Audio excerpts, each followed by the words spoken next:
Assalamualaikum warahmatullahi wabarakatuh. Halo anak-anak, bagaimana kabarnya hari ini? Semoga anak-anak kelas 4 selalu diberikan kesehatan dan semangat dalam menjalankan belajar online.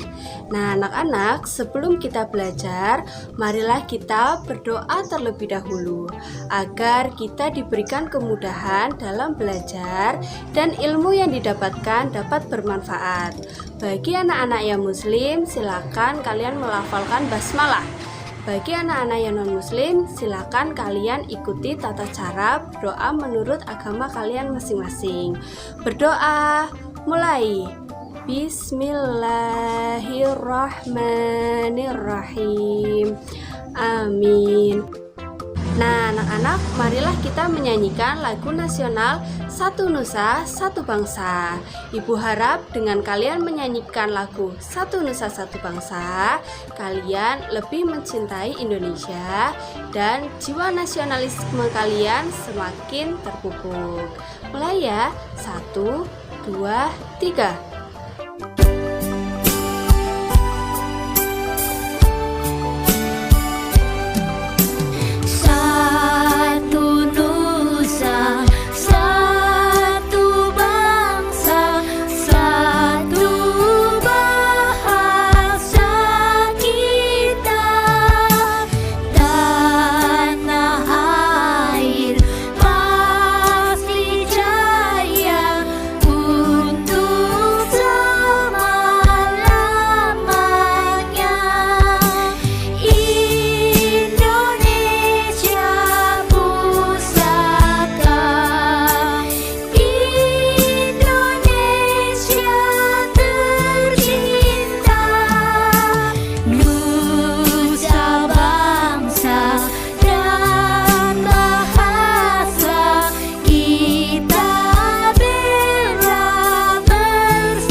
Nah anak-anak, pada pertemuan sebelumnya kita telah belajar mengenai pengertian gaya dan gerak.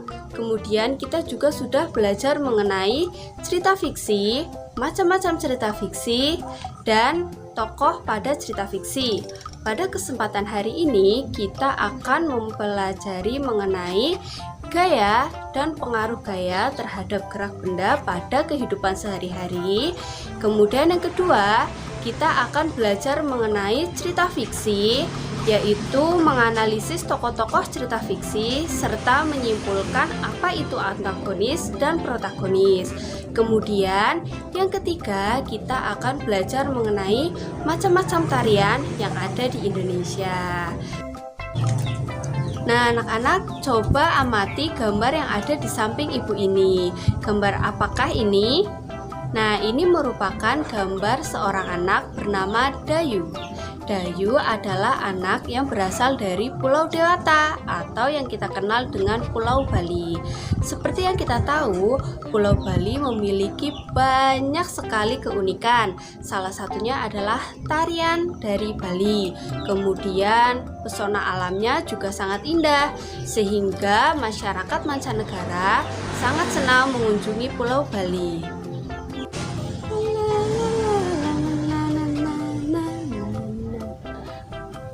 Halo anak-anak, tadi ibu sedang menarikan tari yang berasal dari Kebumen. Apakah anak-anak tahu tari apakah itu? Ya, betul sekali. Tari itu adalah tari lawet. Tari lawet merupakan tari kreasi yang berasal dari Kebumen. Tari ini diciptakan oleh Bapak Sarjoko. Tari lawet menceritakan tentang kehidupan burung lawet dari ia bangun tidur sampai mencari makan. Nah, selain tari kreasi, Indonesia memiliki banyak sekali jenis tari-tarian. Tari apa sajakah itu? Nah, marilah kita simak penjelasan berikut ini. Tari Indonesia. Setiap daerah memiliki jenis tarian dengan keunikan sendiri. Misalnya, keunikan tari dari Bali diantaranya dalam penampilannya, gerak-gerak tariannya dilakukan dengan energik dan dinamis. Selain Bali, daerah lain juga memiliki ragam tari daerah yang berbeda-beda. Setiap daerah memiliki keunikan sendiri. Keunikan tari daerah terlihat dari unsur-unsur tari. Gerak merupakan unsur utama dalam tari. Unsur lain adalah busana, tata rias, iringan, dan properti atau perlengkapan tari. Gerak tari adalah serangkaian gerakan indah dari anggota tubuh yang dapat dinikmati oleh orang lain. Jenis-jenis tari. Tari dibedakan menjadi dua. Yang pertama ada tari kreasi dan tari tradisional. Tari tradisional. Tari tradisional adalah tarian yang telah mengalami perjalanan sejarah cukup lama. Contohnya yaitu tari gambyong dari Jawa Tengah, kemudian ada tari serimpi dari Jawa Tengah dan Yogyakarta, kemudian ada tari jaipong dari Jawa Barat, dan yang terakhir ada tari saman dari Aceh. Kemudian tari kreasi baru. Tari kreasi baru adalah karya tari garapan baru atau biasa disebut juga tari modern. Contohnya yang pertama, tari Manuk Rawe dari Bali, kemudian tari Garuda Wisnu dari Bali, tari Belibis dari Bali, dan yang terakhir tari kupu-kupu dari Bali. Marilah kita berlatih. Silakan anak-anak buka LKPD halaman 26, kemudian anak-anak cari macam tari tradisional dan tari kreasi daerah yang kalian ketahui, kemudian ditulis dan dilaporkan pada grup WhatsApp. Nah, anak-anak, setelah kalian mempelajari mengenai jenis-jenis tari yang ada di Indonesia, kalian sekarang sudah paham dan sudah mengerti tentang tari-tari yang berasal dari daerah yang ada di Indonesia. Nah, salah satunya adalah tari yang berasal dari Bali. Nah, anak-anak coba perhatikan peta Pulau Bali dan peta Pulau Jawa berikut ini. Nah, Dayu merupakan anak yang berasal dari Pulau Bali, sedangkan ibu berasal dari Pulau Jawa. Coba kita amati bersama-sama. Antara Pulau Bali dan Pulau Jawa terdapat lautan kecil. Nah, lautan kecil tersebut disebut dengan selat. Nah, selatnya bernama Selat Bali. Berbicara tentang Selat Bali, ibu menjadi teringat suatu cerita. Cerita tersebut berjudul Terjadinya Selat Bali. Apakah anak-anak sudah pernah mendengarkan atau membaca cerita terjadinya Selat Bali? Marilah kita bersama-sama membaca cerita terjadinya Selat Bali. Cerita fiksi terjadinya Selat Bali. Pada zaman dahulu kala di Bali, terdapat seorang anak muda bernama Manik Angkeran. Pemuda ini memiliki kebiasaan buruk, yaitu sering berjudi. Suatu ketika, Manik Angkeran kehabisan uang dan meminta harta kepada ayahnya Sidi Mantra. Sidi Mantra tiba-tiba mendengar suara untuk pergi ke Gunung Agung. Sesampainya di sana, Sidi Mantra membunyikan lonceng dan membacakan doa. Tiba-tiba muncullah sang naga Besakih. Sang naga menggesekkan sisiknya dan mengeluarkan emas permata. Sidi Mantra membawa harta berlian tersebut untuk anaknya supaya dia berhenti berjudi. Akan tetapi, harta tersebut kembali dihabiskan. Sidi Mantra tidak ingin lagi membantu anaknya. Manik Angkeran kemudian pergi sendirian untuk menemui sang naga. Setelah membunyikan lonceng, sang naga pun keluar. Setelah melihat banyaknya permata di tubuh sang naga, Manik Angkeran yang tamak menebas ekornya. Sang naga yang marah kemudian membakar Manik Angkeran hingga menjadi abu. Sidi Mantra kemudian meminta maaf dan memohon agar putranya dibangkitkan oleh sang naga. Permintaannya dikabulkan dengan syarat untuk menyembuhkan ekornya dan Manik Angkeran harus berubah. Setelah Manik Angkeran dihidupkan, Sidi Mantra menghilang dan muncullah mata air yang terus mengalir dan memisahkan Pulau Jawa dan Bali. Daerah tersebut akhirnya disebut sebagai Selat Bali. Nah, anak-anak, setelah kalian membaca cerita fiksi terjadinya Selat Bali, kalian dapat menganalisis tokoh dan watak tokoh yang ada pada cerita tersebut. Nah, anak-anak, berdasarkan cerita terjadinya Selat Bali, kita dapat menganalisis tokoh dan watak tokohnya. Yang pertama, tokohnya yaitu ada Manik Angkeran. Manik Angkeran memiliki watak suka berfoya-foya atau boros. Kemudian yang kedua ada Sidi Mantra. Sidi Mantra wataknya adalah penyayang. Kemudian yang ketiga ada Naga Besuki. Watak dari Naga Besuki adalah dermawan.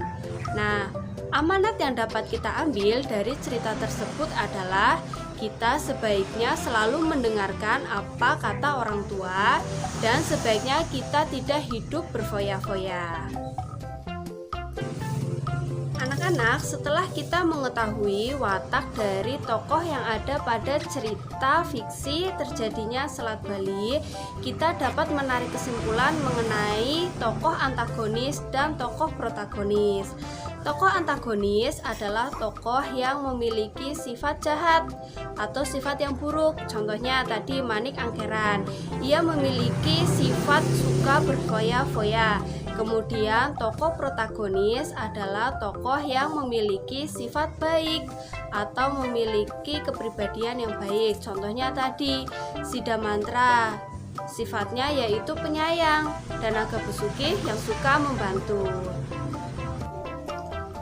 Nah, anak-anak, setelah kalian membaca cerita fiksi terjadinya Selat Bali, Ibu harap kalian menjadi mengerti dan paham mengenai tokoh dan watak tokoh dalam cerita. Agar kalian lebih memahami lagi tentang apa itu tokoh dan watak tokoh, silakan kalian buka buku LKPD, kemudian kalian baca teks tentang Gagak Meniru Elang. Silakan kalian analisis cerita tersebut. Kemudian kalian tulis siapakah yang memiliki watak antagonis dan siapakah yang memiliki watak protagonis. Nah, anak-anak, berbicara mengenai tokoh, apakah anak-anak masih mengingat tokoh Dayu? Ya, tokoh Dayu merupakan tokoh anak yang berasal dari Bali. Dayu adalah anak yang rajin. Ia senang menarikan tari-tarian yang berasal dari Pulau Bali. Setiap hari Minggu, Dayu berlatih menari. Ketika dia berangkat untuk berlatih menari, ia menggunakan sepeda. Coba ibu ingin bertanya, kenapa ya ketika kita mengayuh sepeda dengan kekuatan yang lemah, laju sepeda akan pelan? Lalu, mengapa ketika kita mengayuh sepeda dengan kekuatan yang penuh atau kekuatan yang kuat, sepeda akan melaju dengan kencang? Cepat atau lambatnya laju sepeda itu tergantung dengan gaya yang diberikan. Ketika kita mengayuh sepeda dengan lemah, maka gaya yang diberikan yaitu lemah. Oleh karena itu, lajunya akan lambat. Sedangkan ketika kita mengayuh sepeda dengan kekuatan penuh, maka gaya yang diberikan akan besar, sehingga laju sepeda tersebut akan cepat. Pengaruh gaya terhadap gerak benda yaitu yang pertama, gaya dapat mempengaruhi benda diam menjadi bergerak. Kemudian yang kedua, gaya dapat membuat benda bergerak menjadi diam. Dan yang ketiga, gaya dapat mempercepat gerak benda atau memperlambat gerak benda. Nah, anak-anak, agar kalian lebih memahami tentang pengaruh gaya terhadap gerak dalam kehidupan sehari-hari, silakan kalian amati video yang akan ibu tayangkan. Nah, kalian dapat membuka LKPD untuk mencatat apa yang kalian amati. Berikut merupakan video tentang pengaruh gaya terhadap gerak benda dalam kehidupan sehari-hari.